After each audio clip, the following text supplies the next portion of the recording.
Sorry for the inconvenient कि वो मेरे लैपटॉप का चार्जिंग मुझे पता ही नहीं चला कि चार्जिंग थोड़ा सा इशू हो रहा था। अच्छा, तो हम उधर से ही शुरू करते हैं जहाँ से हमने छोड़ा था। तो हम डिस्कस कर रहे थे मीडियन नर्व को। तो लॉफ के साथ याद रखना है कि अगर abductor pollicis brevis, flexor pollicis brevis और फर्स्ट टू लंब्राइकल्स की बात करता है, तो that is associated with the and opponens pollicis associated with the median nerve.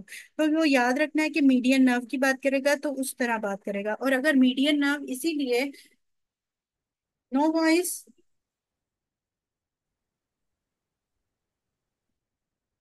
Ma'am आ रही है। आ रही है। आ रही है, ठीक है, ओके फाइन। तो याद रखना है कि अगर मीडियन नर्व की वो बात करेगा तो मीडियन नर्व में अगर हमारे पास मीडियन नर्व डैमेज होगी तो हमारे पास क्या डैमेज हो जाएगा? हमारे पास abduction of the muscle damage हो जाएगी। और होगा क्या, किस पोजीशन में मसल चला जाएगा? एडक्टेड पोजीशन में।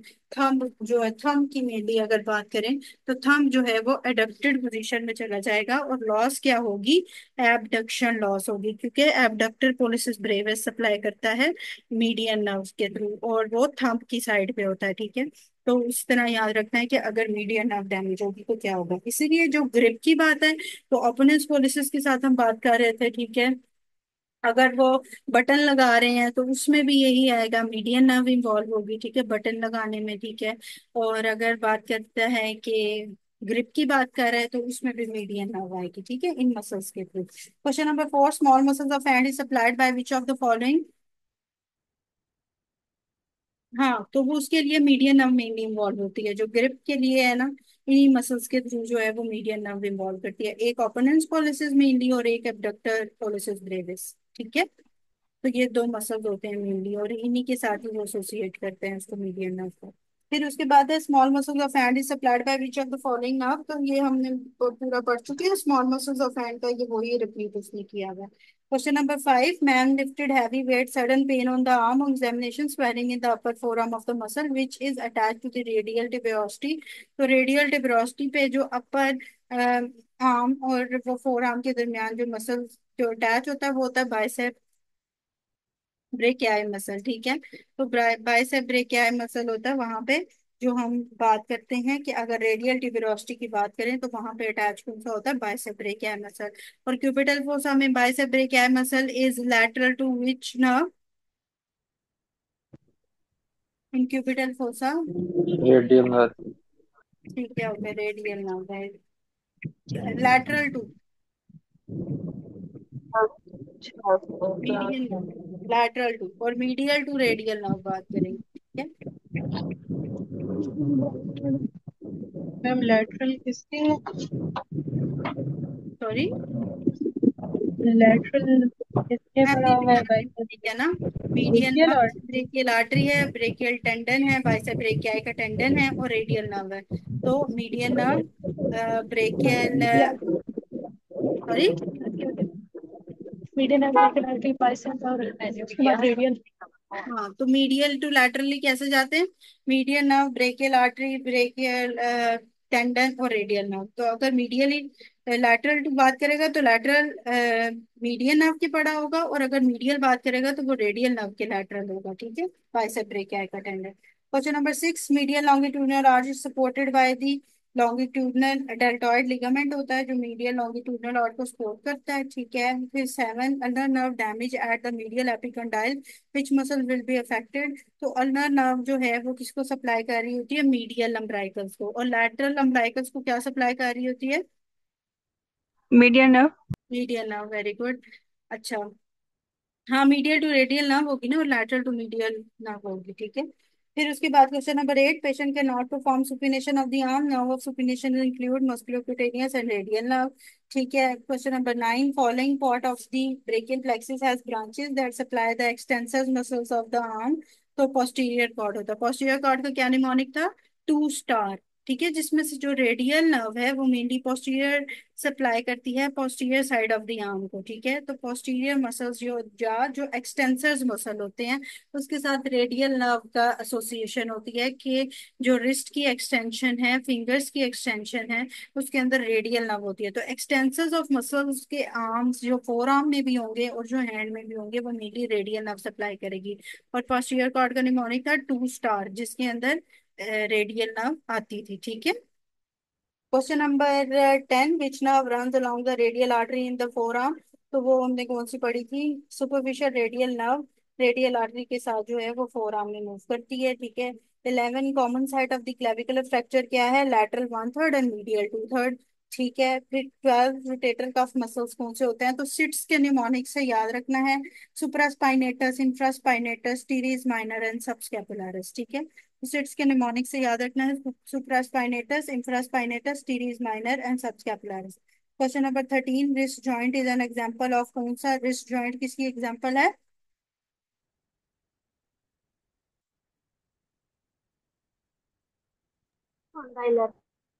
ठीक है। रिस्ट जॉइंट अगर पूरे होल मेल की बात कर रहा है तो उसके अंदर कॉन्डोलाइड जॉइंट की बात करेगा। अगर कार्पोमेटाकार्पल की बात करेगा तो कौन सा है? Synovial saddle joint. और अगर मेटाकार्पोफ्रंजियल की बात करेगा तो फिर वो भी कॉन्डोलाइड जॉइंट की बात करेगा। हाँ जी, वेरी गुड डॉक्टर, बताओ है। तो रिस्ट अगर होल रिस्ट की बात कर देगा तो उसके अंदर कॉन्ड ये कॉन्डोलाइड जॉइंट की बात करेगा। अगर कार्पो मेटाकार्पल की बात करेगा, जिससे मैंने कहा कि सैंडल पहनने से याद रखना, तो वो सैडल जॉइंट होगा।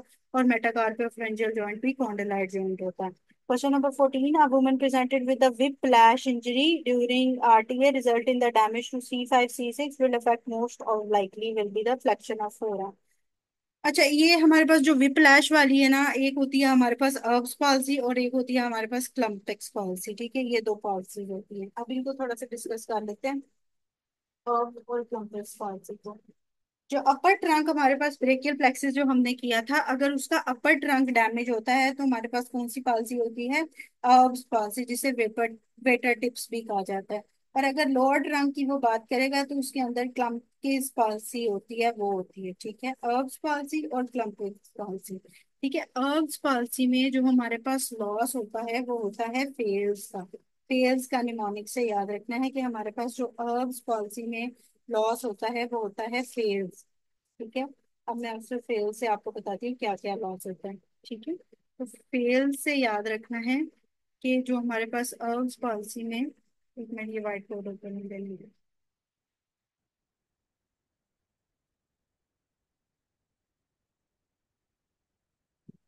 मैडम अगर कोई पिक्चर हो इसकी डायग्राम तो वो ज्यादा बेहतर होगा, उस पे अगर आप बता दें। किससे बता दूं? सॉरी, डायग्राम के थ्रू अर्ब्स पॉलिसी? जी मैडम। जी मैडम। ठीक है, वो रुकें, फिर वो मेरा डायग्राम एक दफा आप लोगों के लिए सेव कर दूं।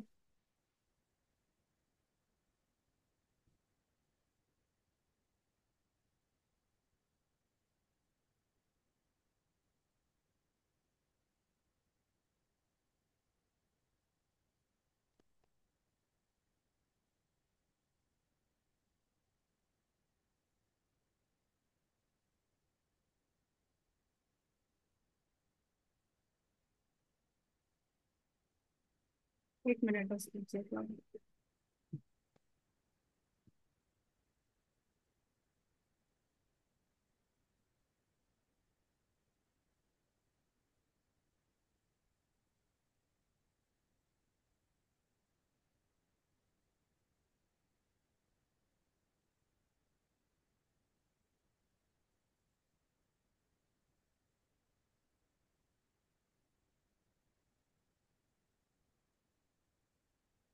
अभी कोई ड्राइंग कर रहा है पीछे से।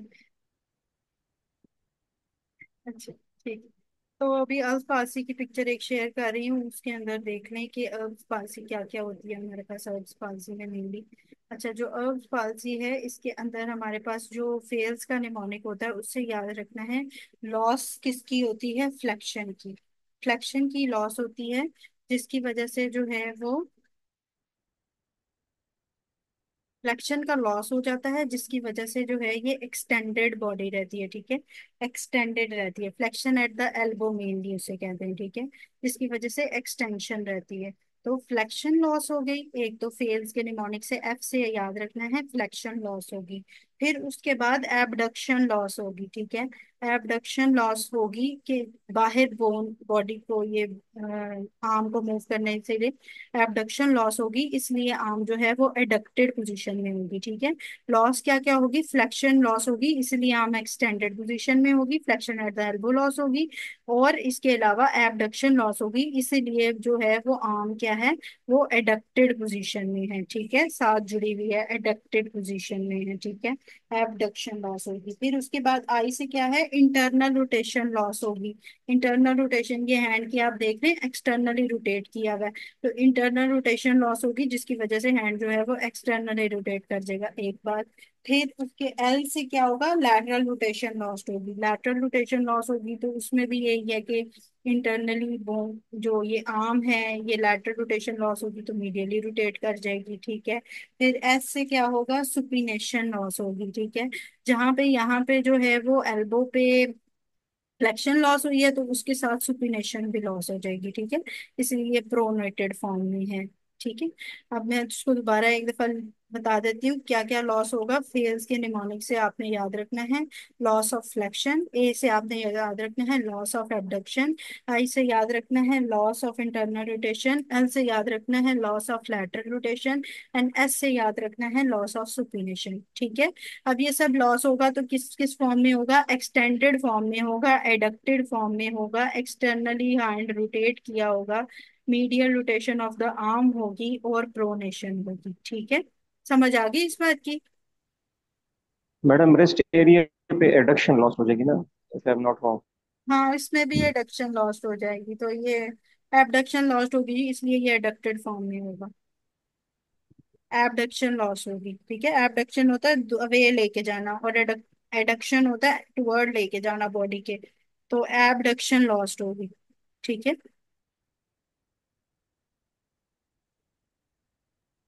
Okay, very good doctor Fatima.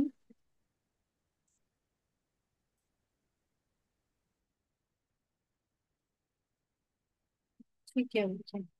अच्छा, अब इसके बाद जो है वो हम एमसीक्यूज की तरफ ही चलते हैं। अल्प्स पॉलिसी होगी, ठीक है, ये विप्लैश जो मेनली आ रही होती है, ठीक है, ये इसके अंदर जो है ये अल्प्स पॉलिसी के साथ बात करता है, विप्लैश जो हमारे पास एसोसिएटेड इंजरी आ रही होती है। और जो क्लम्पियस पॉलिसी है उसके अंदर मीडियन नर्व डैमेज होती है, ठीक है। और वो बहुत ज्यादा नहीं पूछता, वो लोअर ट्रंक के साथ एसोसिएटेड होता है, इसलिए पोस्टीरियर कॉर्ड और वो लैटरल कॉर्ड से जो है वो मीडियल कॉर्ड और पोस्टीरियर कॉर्ड की वजह से वो लोअर ट्रंक की जो बात कर रहा होता है, इसलिए मीडियम नर्व मेनली उसमें डैमेज होती है। लेकिन अब पॉलिसी ज्यादातर आती है जिसके अंदर ये सारा कुछ होता है। Question number 15, a patient had fracture of humerus, now can not raise his arm above shoulder and sensory loss on the lateral surface of the arm, loss of the abduction of arm and the nerve damages the axillary and suprascapular nerve। जो axillary nerve है वो supply करती है deltoid muscle को, और deltoid muscle आपको पता है कि किधर होता है, सिर्फ बोन के ह्यूमरस के ऊपर से लेके आ रहा होता है, ये मिड में शाफ्ट तक ऊपर तक, ठीक है। तो ये डेल्टॉइड मसल जहाँ पे एक मेजर एरिया कवर करता है, तो उसमें क्या होता है कि अगर वो ये बात करे कि सेंसरी लॉस हुआ है lateral surface of the arm का, तो उसके अंदर क्या आएगा, डेल्टॉइड मसल इन्वॉल्व होगा मेनली, ठीक है। और अगर अबव द आर्म नहीं लेके जा रहा, तो अबव द आर्म कौन कौन से मसल्स लेके जाते हैं जी, पता है आप लोगों को कुछ? सपिनेटर, डेल्टॉइड, ट्रेपीजियस, रेटस एंटीरियर। हाँ, तो वो अबव द आर्म लेके जा रहे होते हैं। जो हमारे पास जो है वो अबव द आर्म 15 डिग्री तक लेके जा रहा होता है, वो लेके जा रहा होता है सुप्रास्पाइनेटस मसल, जिसको सुप्रास्कैपुलर नर्व सप्लाई करती है, ठीक है। Above the arm till 15 degree supraspinatus muscle, जिसको सुप्रास्कैपुलर नर्व सप्लाई करती है, ठीक है। अप टू 90 डिग्रीज कौन सी सप्लाई करती है, डेल्टॉइड मसल लेके जाता है above the arm up to 90 degree, और उसको एक्सिलरी नर्व सप्लाई करती है। और अबव 90 जो है वो trapezius and serratus anterior muscle होता है, ट्रेपीजियस को स्पाइनल एसेसी नर्व सप्लाई करती है, और सेरेटस इंटीरियर को सॉल्ट के निमोनिक से लॉन्ग थोरेसिक नर्व सप्लाई करती है, ठीक है। हाँ, सॉल्ट निमोनिक, तो long thoracic nerve serratus interior को, वो अबव 90 वाले हैं, ठीक है। अप टू 90 में डेल्टॉइड है, और अप टू 15, जो 15 डिग्रीज या 15 to 90 तक जो अगर कोई बात करेगा 15 तक, तो वो सुप्रास्पाइनेटस विद सुप्रास्कैपुलर नर्व। तो इस एमसीक्यू में 15 में वो कह रहा है अबव द शोल्डर की बात कर रहा है, और सेंसरी लॉस की भी बात कर रहा है, लैटरल सरफेस, तो उसमें डेल्टॉइड और सुप्रास्कैपुलर, दोनों मसल्स आएंगे, तो इसलिए एक्सिलरी और suprascapular nerve। Question number 16, deep injury in the radial groove, what movement will be affected? तो loss of extension of result resulting in the wrist drop. तो मैंने क्या बोला था कि रेडियल ग्रूव में अगर डैमेज होगा तो क्या होगा? Wrist drop. और अगर रिस्ट पे रेडियल नर्व डैमेज होगी तो क्या होगा? सेंसेशन जो है। सेंसेशन चले जाएंगे। ठीक है। Question number 17, which structure damage superficial to flexor retinaculum. तो अल्नर नर्व, जो मीडियन नर्व होती है वो फ्लेक्सर रेटिनाकुलम के नीचे से पास करती है, लेकिन जो अल्नर नर्व और अल्नर आर्टरी होती है ये फ्लेक्सर रेटिनाकुलम के ऊपर से पास करती है। जब मीडियन नर्व फ्लेक्सर रेटिनाकुलम के नीचे दब जाएगी तो उसको कौन सा सिंड्रोम कहते हैं, कौन सा डिजीज कहते हैं? Carpal tunnel. Carpal tunnel syndrome. ठीक है। Question number 18, tricep muscles are innervated by which nerve. तो ट्राइसेप मसल जो है वो रेडियल नर्व से सप्लाई होते हैं। ठीक है। उसके बाद question number 19, a young man was thrown of his motorcycle in a traffic accident. He landed on his shoulder. On examination, he was hanging by his side and he had loss of sensation of the lateral aspect of the arm. The most likely damage structure is the axillary nerve. तो जो lateral aspect of the arm की बात करें तो mainly deltoid muscle की बात करता है। ठीक है। उधर से ही उसकी सेंसेशन जाती है। ठीक है। तो ये याद रखना है, वो एक्सिलरी नर्व के साथ बात करता है। Question number 20, after mastectomy for breast carcinoma female develop the winging of scapula. तो विंगिंग ऑफ स्क्रैपुला किससे होगा? Serratus anterior. Serratus anterior muscle और mnemonic long thoracic nerve damage. ठीक है। फिर उसके बाद आ जाता है हमारे पास question number 21, patient had RTI, doctor found his dislocated shoulder, which of the following nerve is to be damage. तो कौन सी नर्व डैमेज होगी डिस्लोकेटेड शोल्डर में? Axillary nerve. और एक्सरी। सी है axillary nerve of posterior circumflex artery. हाँ जी बेटा। ठीक है। कोई क्वेश्चन? खाना क्यों लिया? कुछ नहीं बेटा। अच्छा। Question number 22, patient who is main of the radial nerve damage will present with loss of sensation over 2.5 fingers medial, sorry wrist drop, sorry. जो अगर main trunk of radial nerve damage हो जाएगी, रेडियल ग्रूव से damage हो जाएगी, तो क्या होगा? Wrist drop. 23, after artery a patient has surgical neck of humerus fracture with the loss of abduction and loss of sensation over the proximal part of the lateral arm, which nerve is damage? बार बार एक ही बात कर रहा है, तो ये एक्सिलरी नर्व है। 24, radial nerve lies in the spiral groove of the humerus. 25, all interossei of the hand is supplied by which of the following nerve. तो कौन सी नर्व होती है इंट्रोशयस ऑफ द हैंड को सप्लाई करने के लिए, small muscles of the hand के लिए? Ulnar nerve. ठीक है। और स्मॉल मसल्स ऑफ हैंड का क्या था, वो सीक्वेंस क्या है?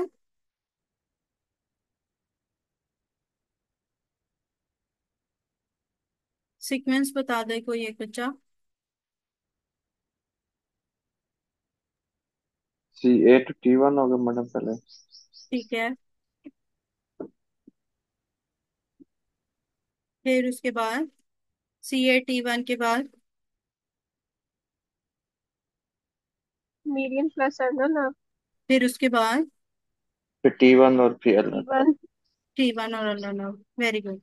जी, किसी का कोई क्वेश्चन है? वेरी। मैम सीक्वेंस रिपीट कर दें।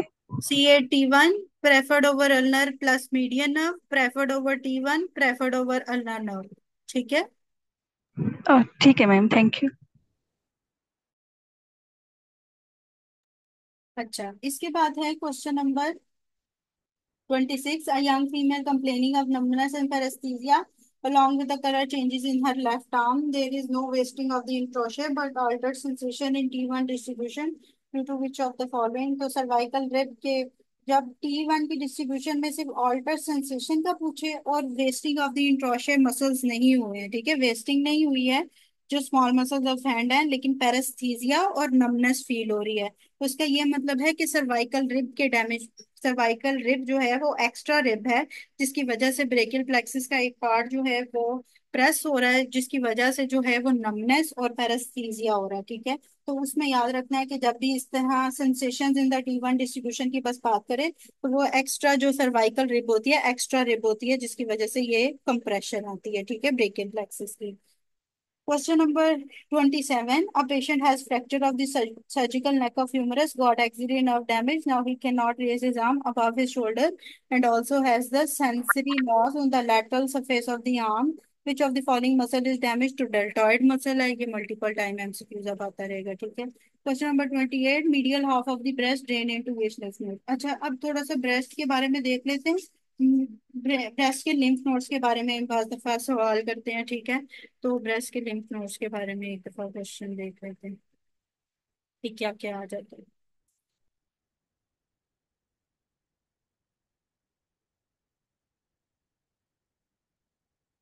अच्छा ये अब इसकी डिवीजन है ठीक है. ये ब्रेस्ट है ठीक है. ये बीच में जो इसका ये एरोला और निपल का एरिया ठीक है.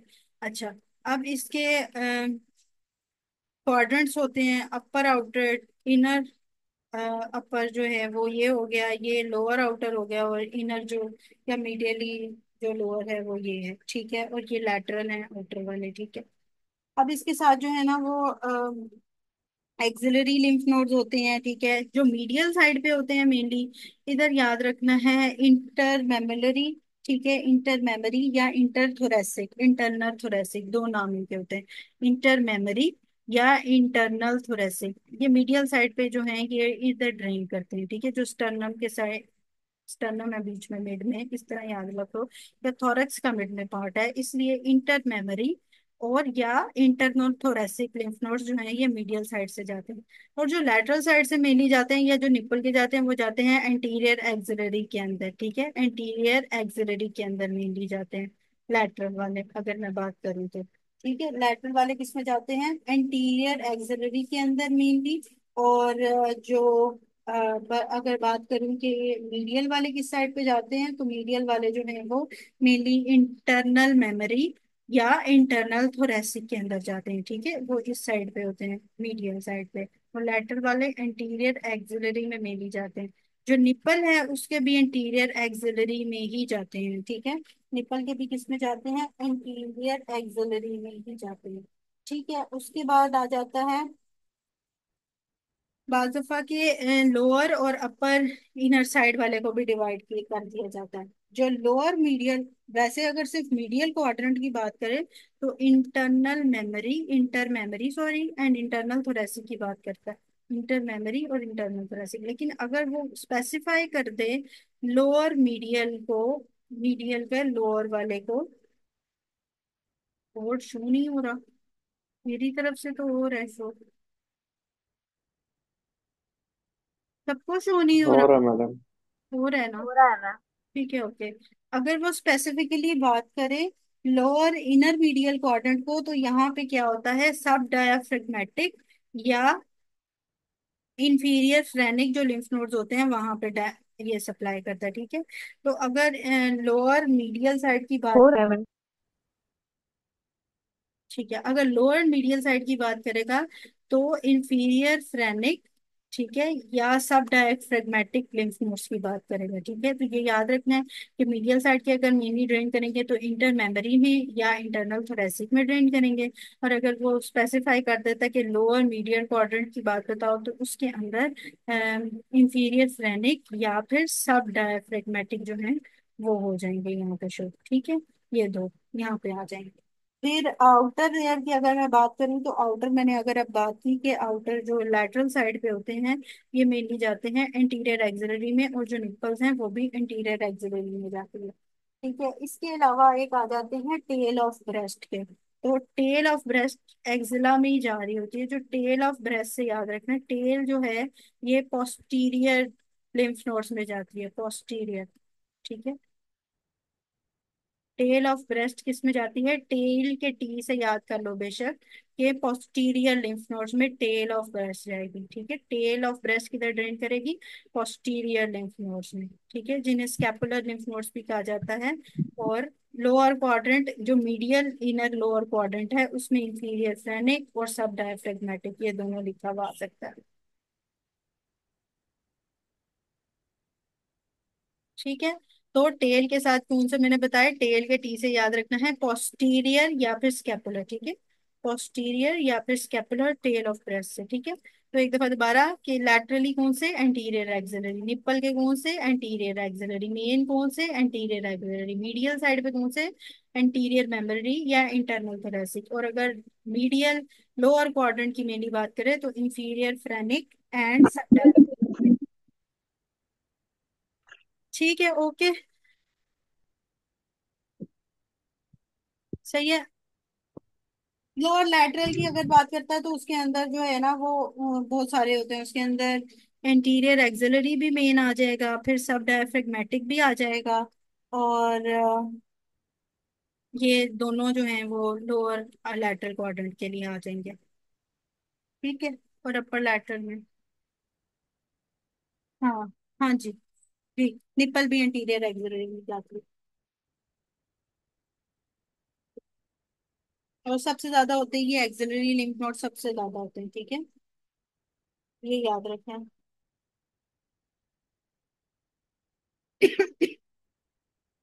अच्छा, एक और पॉइंट सॉरी, एक और पॉइंट बस यहाँ पे याद कर लेंगे, जो path of axillary lymph node होता है ना, पाथ, पाथ से पी ए है तो जो पाथ है वो किससे होता है, एंटीरियर टू पोस्टीरियर होता है। ठीक है, पाथ किस किस के दरमियान होता है, एंटीरियर एंड पोस्टीरियर के दरमियान होता है पाथ। ठीक है, पाथ किस में होगा, एंटीरियर और पोस्टीरियर में। और क्वाड्रेंट ऑफ ब्रेस्ट लिम्फ कौन सा होगा, मीडियल और लेटरल क्वाड्रेंट हम लेते हैं। ठीक है, तो अगर quadrant of breast lymph node की ड्रेनेज की बात करेंगे तो कौन कौन से क्वाड्रेंट्स पढ़े हैं हमने, मीडियल क्वाड्रेंट होते हैं और लेटरल क्वाड्रेंट, और पाथ जो होते हैं वो एंटीरियर और पोस्टीरियर पाथ होता है। ठीक है, तो ये दो चीजें भी याद रखनी है। अगर वो पाथ का पूछे तो एंटीरियर और पोस्टीरियर की बात करनी है, और अगर क्वाड्रेंट्स का पूछे तो मीडियल और लेटरल की बात करनी है। ठीक है, सही है, यहाँ तक समझ आ गई है, आज हम यहीं तक ही मैडम करेंगे। ये पॉइंट जरा दोबारा रिपीट कर दें, पाथ का, ये इन्फेक्शन के रिगार्डिंग आपने बात हाँ, की है जर्नल। अगर लिम्फ नोड की मैं ड्रेनेज की बात करूंगी ना, path of axillary lymph flow की बात करूंगी, ये आप लोग अपनी तरफ से प्लीज ड्राइंग ना करेंगे, जो भी कोई अ, बना रहे हैं बादल शादल ना बनाए। अच्छा, इसमें यह है कि अगर path of axillary lymph flow की मैं बात कर रही हूँ कि लिम्फ फ्लो कहाँ से पास करता है, तो वो एंटीरियर एंड पोस्टीरियर में पास करता है। ठीक है, लिम्फ नोड्स में। और अगर मैं क्वाड्रेंट्स की बात करूँ जो कि लिम्फ नोड्स के लिम्फेटिक्स के साथ एसोसिएटेड हैं, तो वो मीडियल एंड लैटरल है। ठीक है,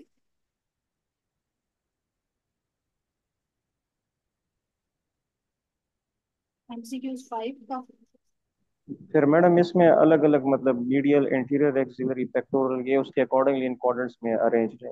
वो आपके पास ना एमसीक्यूज ही ऐसे लिखा है कि पाथ ऑफ लिम्फ फ्लो बताओ, तो पाथ आपने क्या बताना, एंटीरियर टू पोस्टीरियर एक पाथ है उसका। ठीक है, anterior axillary lymph node, posterior axillary lymph node, ये जो एंटीरियर एक्सिलरी लिम्फ नोड्स और पोस्टीरियर एक्सिलरी लिम्फ नोड, ये इनका एक पाथ है ऑफ द लिम्फ फ्लो। लेकिन अगर क्वाड्रेंट्स इन्वॉल्व होते हैं तो क्वाड्रेंट कौन कौन से होते हैं ब्रेस्ट में, लैटरल और मीडियल क्वाड्रेंट्स होते हैं जो लिम्फेटिक ड्रेनेज से जरूरी है। क्वेश्चन नंबर 5 में था, man lifted heavy weight, sudden pain in arm on examination, swelling of upper forearm of the muscle which is attached to the radial tuberosity, तो radial टिब्रोसी के साथ बाइसेप ब्रेकिया मसल इन्वॉल्व होता है।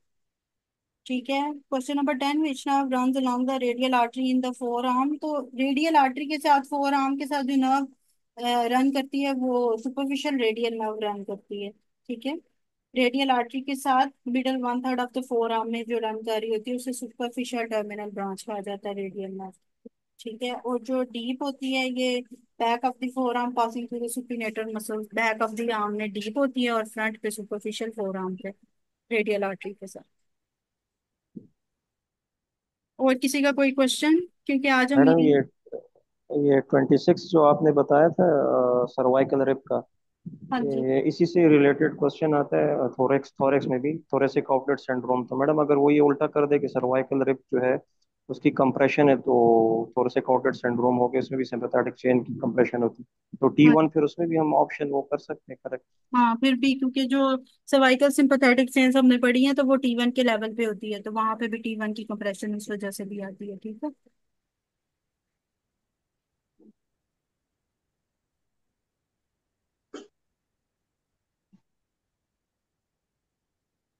Third edition में 340 है शायद, 2 दिन अब हम हैं, हम कर लेंगे। ठीक है, सही है, यहाँ तक समझ आ गई आज।